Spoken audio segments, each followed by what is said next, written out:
오늘 하실이 아니죠. 우리 간증할 우리 이수민 양 박수로. 와우. 에이, 크게 다시 박수로. 고맙습니다. 네, 기도로 시작하겠습니다. 하나님 아버지 감사합니다. 오늘 이렇게 정말 보잘것없고 연약한 저를 이곳에 세우셔서 제가 경험한 하나님의 위대하신 사랑을 고백하게 하신 진심으로 감사드립니다. 제가 말 한마디 한마디 할 때마다 그 고백이 여기 있는 많은 친구들의 마음을 심어줄 수 있도록 해주시고 그들의 신앙에 있어서 제 간증이 조금이라도 보탬이 될 수 있도록 주님 역사해 주시옵소서. 감사드리며 예수님으로 기도드렸습니다. 아멘. 네, 안녕하세요. 저는 부산외고 2학년 이수민입니다. 여기 있는 많은 분들이 그랬듯 저도 하나님을 만나고 삶이 변화되었습니다. 저희 가정은 아빠가 예수님 믿지 않으시지만 믿음 좋은 엄마의 영향으로 교회를 다녀왔습니다. 중2 때까지 신앙생활은 엉망이었습니다. 찬양 부르는 것을 좋아하고 교회 오는 것을 좋아했지만 단 한 번도 예배를 기대하고 사모한 적은 없었습니다. 크리스천의 모습은 찾아볼 수도 없었습니다. 하지만 하나님께서는 저를 중3 때 섬김이로 부르셨고 그때부터 저는 서서히 변화되기 시작했습니다. 특히 고등부로 올라와서는 정말 좋으신 목회자분들, 선생님 그리고 무엇보다도 함께 손잡고 기도해 줄 수 있는 많은 믿음의 동역자들을 만나게 하셨고 하나님이 살아계시다는 믿음을 굳게 하셨습니다. 사실 고등학교를 진학하고 난 후에 성적 스트레스와 그 스트레스로 인한 가족관계 갈등으로 인해 마음이 많이 힘들었습니다. 못된 말로 부모님께 상처도 많이 드렸습니다. 주일날까지 예배 끝나자마자 학원으로 가 밤 12시까지 공부하는 것이 저의 일상이었습니다. 하지만 하나님의 사랑을 경험하고 구원의 확신을 얻고 난 저는 그 후로 학원 공부를 뒤로하고 청토비, 부흥회, 수련회 등 은혜의 자리에 참석하기 시작했습니다. 정말 신기하고 은혜롭게도 스트레스로 학원 공부에 매달렸던 때보다 은혜의 자리에 매달렸을 때 성적이 훨씬 향상되었고 스트레스도 많이 받지 않아서 삶이 지금까지도 더 행복하고 은혜로워지고 있습니다. 또 섬김이로서 진정한 섬김의 의미를 깨닫게 되고 기도하는 삶을 살게 되었습니다. 학교에서도 성경을 읽고 기도하고 기도 모임에 참석하면서 믿지 못할 변화를 볼 수 있었습니다. 살면서 거의 단 한 번도 전도를 하지 못했던 저는 저희 학교에서의 신앙생활을 본 한 친구가 복음을 전한 적이 없었음에도 불구하고 스스로 성경책을 사오고 교회에 가고 싶다고 저에게 말했습니다. 한 영혼을 지옥으로부터 구했다는 그 기쁨은 이루 말할 수도 없었습니다. 그 후로 자신 있게 복음을 전할 수 있게 되었고 항상 하나님께서 함께 하신다는 것을 느낄 수 있었습니다. 한 영혼을 지옥으로부터 구한 기쁨은 복음을 더 잘 전할 수 있게 되었고 여전히 세상 속에 무너지고 알게 모르게 섞이고 동화되어 살아가고 있지만 앞으로도 절대 주권을 가지신 하나님만을 믿고 의지하려 합니다. 어떻게 보면 남들 공부할 시간에 교회 오고 신앙생활로 시간을 보내고 있지만 언젠가 위대하신 하나님께서 저를 쓰실 것이란 확신이 있기에 저는 전혀 불안하지 않고 행복합니다. 저는 이곳의 모든 동생들, 친구들, 언니, 오빠들이 제가 경험한 하나님을 만나고 삶이 변화되고 세상에 선한 영향력을 끼치는 신실한 크리스천이 되기를 간절히 기도합니다. 아직도 너무 부족하고 약한 저를 이 자리에 세우신 하나님 아버지께 감사드리고 찬양합니다. 감사합니다. 기도하고 또 은혜 나누도록 하겠습니다. 사랑하는 주님, 주님 앞에 나옵니다. 하나님 우리에게 말씀하여 주시고 우리의 마음과 생각을 열어주셔서 주의 음성 들을 수 있도록 이 시간 인도하여 주시옵소서. 하나님 앞에 빈손으로 오지 않고 재물을 드린 친구들 있습니다. 하나님 그 재정이 주님 나라를 위해서 쓰임받게 하여 주시고 하나님 재정뿐 아니라 마음까지도 주님 앞에 드릴 수 있는 우리 아이들 되게 도와주시옵소서. 이 시간을 주께 맡겨드리며 예수님의 이름으로 기도합니다. 아멘. 오늘 함께 은혜 받으실 말씀은요, 창세기 12장 1절부터 3절입니다. 12장 1절부터 3절 그리고 10절. 일단은 1절부터 3절 먼저 읽을게요. 성경책 있는 친구들 다 찾아주시고 없는 친구들은 스크린을 봐주세요. 다 같이 읽겠습니다. 시작.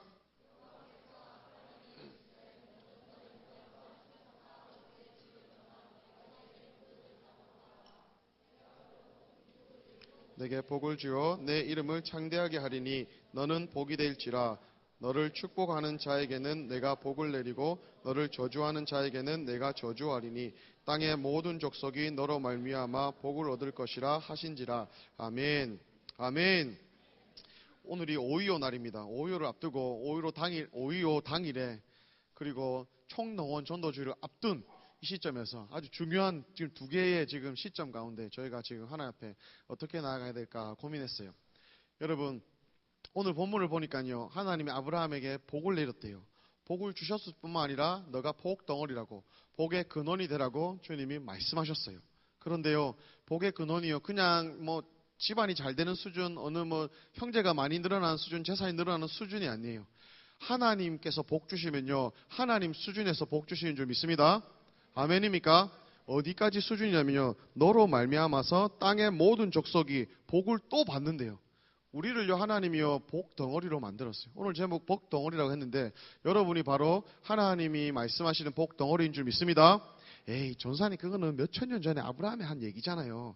그럴까요? 갈라디아서 3장 14절 9절에 보면요, 이런 얘기가 있습니다. 믿음으로 말미암은 사람은 아브라함과 함께 동일하게 아브라함의 자손이고 아브라함의 복이 너희에게도 이방에게도 비친다고. 여러분, 이 지금 12장 1절에서 3절까지의 여기의 복이 바로 예수 믿는 나에게 임하는 복인 줄 믿습니다. 아멘. 바로 지금 내한테 하는 말이에요. 여러분한테 하는 말이에요. 5.25를 앞두고 총동원 전도주의를 앞두고 여러분에게 하시는 말씀입니다. 자, 그런데요, 이야기는 여기서 전개됩니다. 하나님이 너의 고향 본토 친척을 떠나서 내가 얘기하는 곳으로 가라고 했어요. 아브라함이 떠났어요. 쉽지 않은 결정이거든. 그 당시에 자기의 본토 고향을 떠나는 건요, 어떤 의미냐면요, 고대 근동에서 재산 거기에 계속 있었으면 땅도 유산으로 물려받고 그 다음에 거기에 있는 재산들도 다 소유로 상속을 받는 자격이 되었는데 떠나면요, 자격이 상실해요. 그러한 대가지불을 하고 아브라함이 떠났어요. 하나님이 보내셔서 일단은 갔어요. 갔는데 약속의 젖과 꿀이 흐를 것 같은 그 땅에 들어갔는데 어떤 일이 있었냐면요, 10절 한번 읽어보겠습니다. 12장 10절 같이 읽겠습니다. 시작. 그 땅에 기근이 들었으므로 아브라함이 애굽에 거류하려고 그리로 내려갔으니 이는 그 땅에 기근이 심하였음이라. 아, 이게 웬일이에요? 하나님이 보내셔서 왔다면, 내가 순종해서 대가지불에서 왔다면 뭔가 물이 졸졸졸 흐르고 풍성한 초목이 우거지고 열매가 과실이 맺히고 얼마나 많은 그 젖과 꿀이 흐르는 말 그대로 그런 풍성한 땅이어야 되는데 기근이 있었대요. 그것도 아주 심한 기근이 있었대요.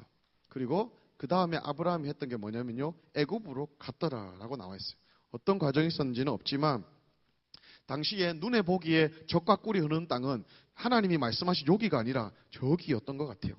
애굽에는요, 지금 이집트는요, 나일강이 흐르기 때문에 아무리 큰 기근이 있어도 늘 먹을 게 있었고 곡물이 있었고 그리고 과일들이 있었어요. 그래서 아브라함이 생각하기에 여기 아니야, 기근인데, 심각한 기근인데 하고 애굽으로 내려갔어요. 그리고 이야기가 전개됩니다.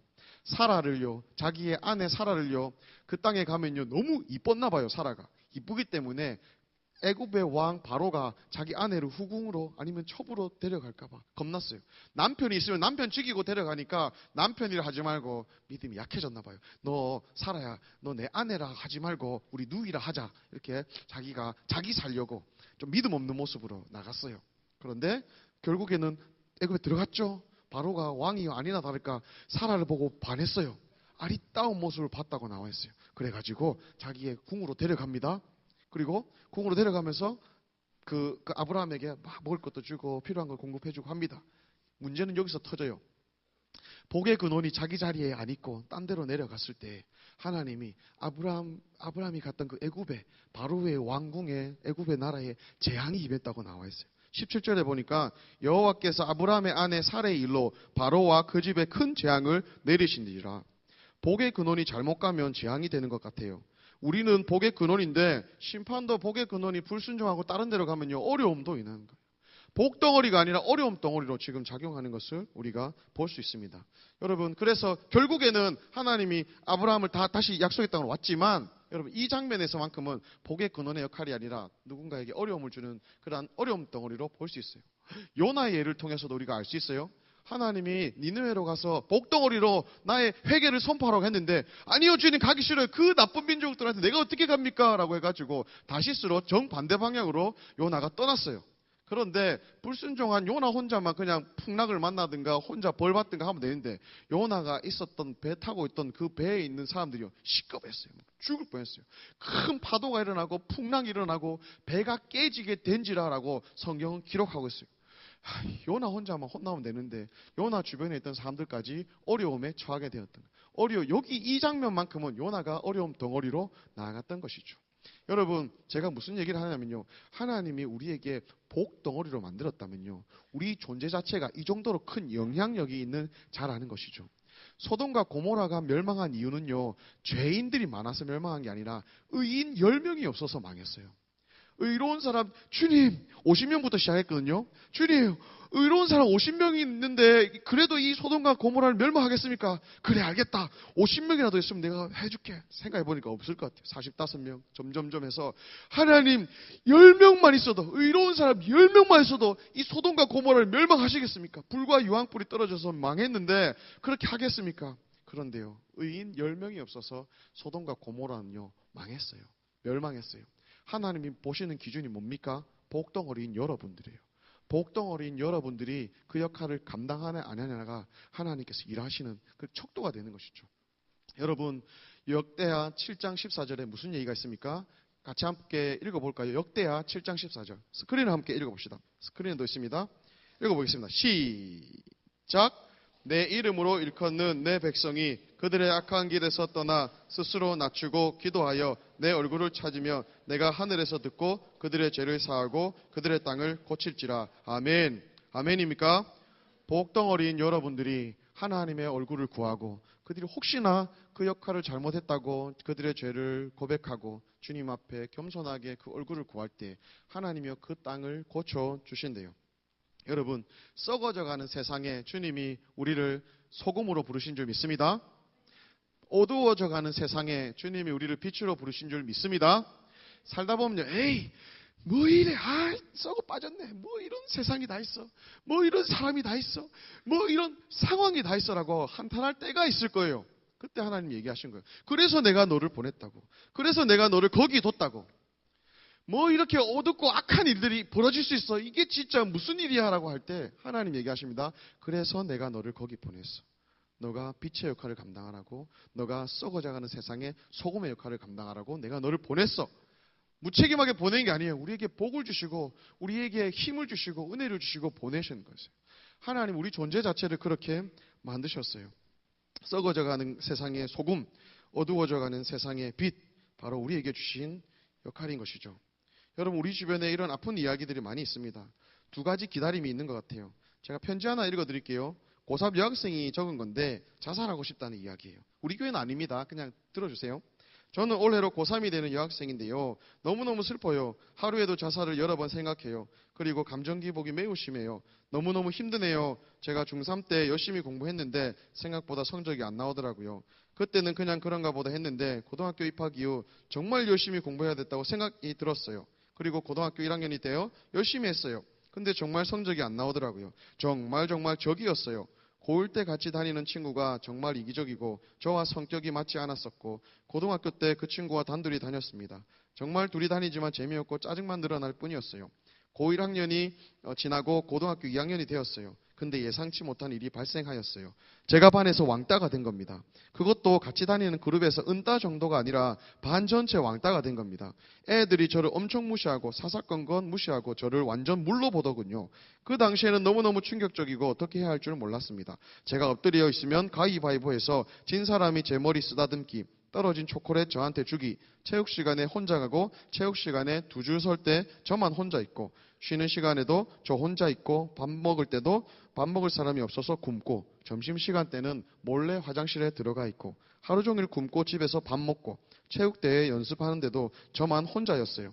외톨이였어요. 저한테 아무런 관심도 없었고 호의 베풀어주는 친구도 없었어요.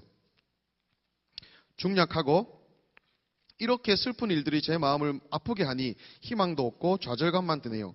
어제도 오늘도 계속 눈물만 나네요. 슬퍼요. 매일매일 자살하고 싶다는 생각이 들고 제가 죽는 상상도 하고 제가 죽으면 과연 누가 슬퍼할까 이런 생각도 하다가 저 정말로 자살할 것 같아요. 아니, 자살할 거예요. 저 좀 도와주세요. 점점점. 제발요. 점점점. 저 좀 도와주세요. 점점점점. 여러분, 이게 어떤 극단적인 이야기가 아니라 우리 주변에 충분히 이런 아픔이 있는 친구들이 있는 줄 알아요. 여러분, 청소년 사망률 1위가 자살인 거 아시죠? 그리고 많이 들었지만 OECD 국가 중에 우리나라에 자살한 사람들이 그렇게 많대요. 너무 많대요. 얼마나 힘들었으면, 슬펐으면, 얼마나 괴로웠으면 그렇게 죽음을 선택했을까요? 우리 주변에 아파요. 여러분, 학교가 아파요. 주변의 친구들이 아파요. 나라가 아파요. 그냥 아픈 수준이 아니라 그냥 중환자실에 여러분 누워있는 수준이에요. 여러분, 이 나라, 아니 우리 반, 내 주변의 친구들이요. 여러분, 중환자실 가봤어요? 그냥 완전히 누워서 똥오줌도 자기 스스로 못 가리는 그런 사람들이요. 간호사들이 와서 소변 받아주고 대변 받아주고 오래 누워 있으면요, 그냥 욕창이 여기 욕창이 썩으니까 정기적으로 1시간 아니면 2시간씩 와가지고 뒤집어져요. 스스로 못 뒤집어. 겨우 산소 마스크 쓰고 생명을 연명하고 있어요. 여러분, 이렇게 아픈 세상 가운데 중환자 같은 그런 상태인 세상 가운데 유일한 산소 마스크가 누구냐면요, 바로 복덩어린 여러분들이에요. 하나님이 이 땅을 고치기 원하세요. 하나님이 슬퍼하세요. 하나님이 우세요. 근데 하나님이 일하기 원하시는데, 이 사람들 살리기 원하시는데, 주님이 하시는 방법이 뭐냐면요, 복덩어린 여러분들이 나가서 그 일을 하시는 거예요. 하나님하고 세상과의 갈라진 틈 가운데서, 학교에서, 반에서, 아니면 내 주변에 이런 슬퍼하는 아이들 사이에서 여러분이 대신 나가서 하나님 살려주세요. 하나님이 친구에게 예수님 믿고 돌아올 수 있도록 도와주세요.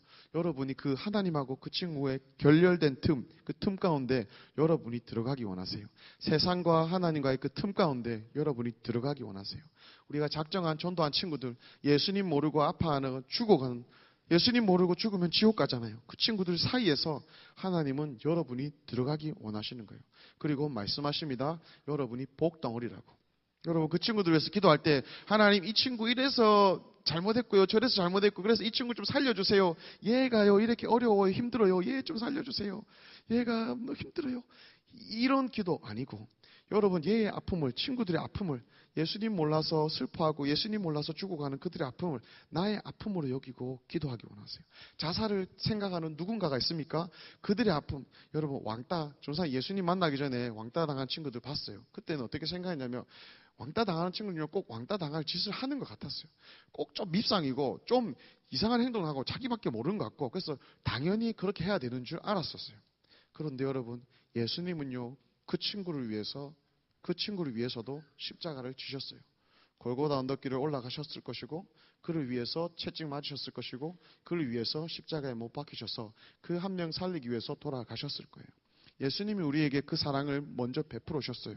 그렇기 때문에 그 사랑 입은 우리는 마땅히 우리도 그런 어려워하는 친구들, 아파하는 친구들에게 다가가기 원하시는 거예요. 마땅히 다가가라고 말씀하시는 거예요.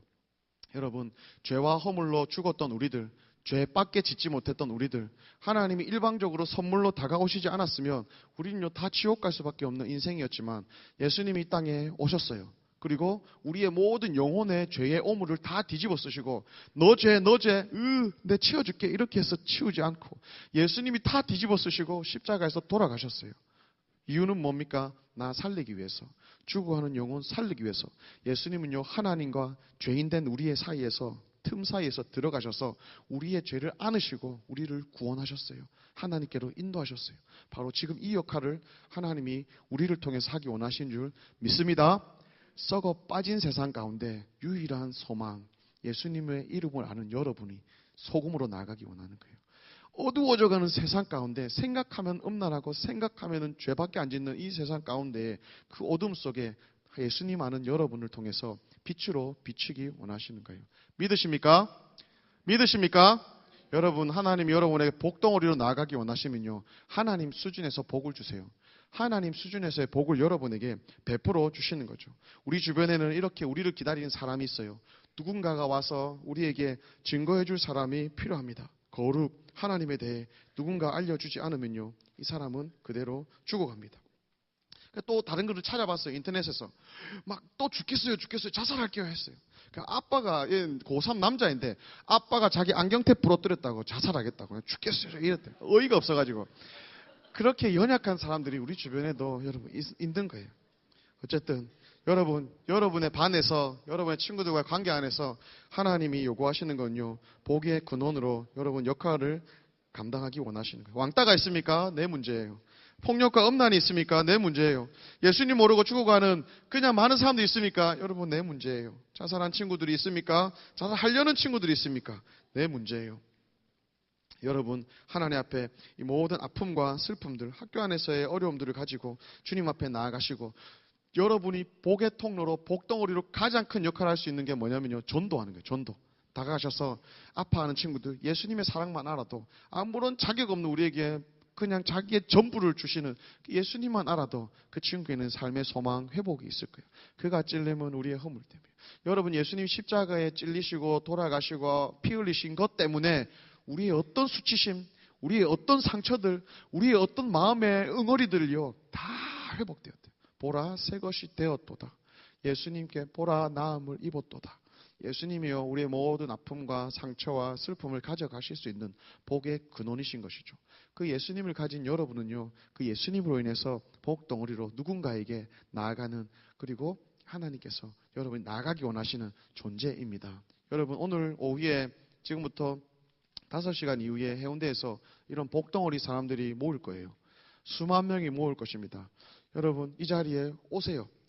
여러분 내가 참석하는 게 아니에요. 이 집회가 있기 때문에 내가 동원되는 게 아니에요.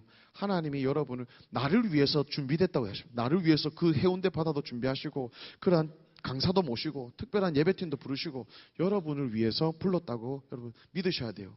그리고 여러분이 가셔서 복덩어리이지 못한 나의 모습이 있다면 회개하시고 복덩어리로서의 역할을 감당하지 못했던 일들 우리 가정에 아픔이 있습니까? 학교에 아픔이 있습니까? 친구의 아픔이 있습니까? 아니면은 여러분 안에 하나님 앞에 회복되어야 될 부분들이 있습니까? 가셔서 여러분 안에 소생되시고 회복하시고 은혜 가운데 사로잡히셔서 다음 주에 총동원주일에 작정한 친구들에게 다가가시고 복덩어리로서 예수님을 증거하시고 아니면 교회라도 와봐라고 준비된 영혼이 있어요. 그러니까 누군가가 내한테 교회 한번 데리고 가달라고 기다리는 영혼이 있어요. 택한 백성이 있어요. 다가가셔서 꼭 만나시고 다음 주에 데려오셔서 함께 하나님의 생명의 역사가 일어나는 우리 고등부가 될 수 있도록 함께 나아가보지 않겠습니까? 주님이 우리를 통해서 하신다면 하실 줄 믿습니다. 하실 줄 믿습니다. 에이 전사님, 하나님 저는 그 정도 수준 아닌데요. 이것만 나누고 전사를 마칠게요. 신명기에 보면 이런 얘기가 있어요. 한 사람이 천을 쫓고 두 사람이 만을 쫓는다. 그 뒤에 따라오는 게 뭐냐면요. 여호와께서 쓰신다면 여호와께서 하신다면 한 사람이 천을 쫓고 두 사람이 2천이 돼야 되는데 만이 된대요. 그러면 계산해 볼까요? 8명이면 100억을 상대할 수 있어요. 우리 고등 2부에 온 친구들 한 600명 됩니다. 600명. 8명이 100억을 상대할 수 있어요. 600명이면 전 세계를요 75번이나 상대하고도 남을 사람들이 지금 여기 있어요. 여기 복덩어리들이 지금 여기 있다고. 여러분이 하나님 앞에서 복덩어리로서 그 자리에 나아갔을 때 세상의 아픔과 슬픔 가운데 결렬된 틈에 나아가서 주여 살려주십시오. 주여 세상이 죽어갑니다. 우리 친구 살려주시고 가정 살려주시고 죽어가는 학교 살려주십시오. 그 자리에만 있어도 8명만 모여도 100억을 상대할 수 있다고요.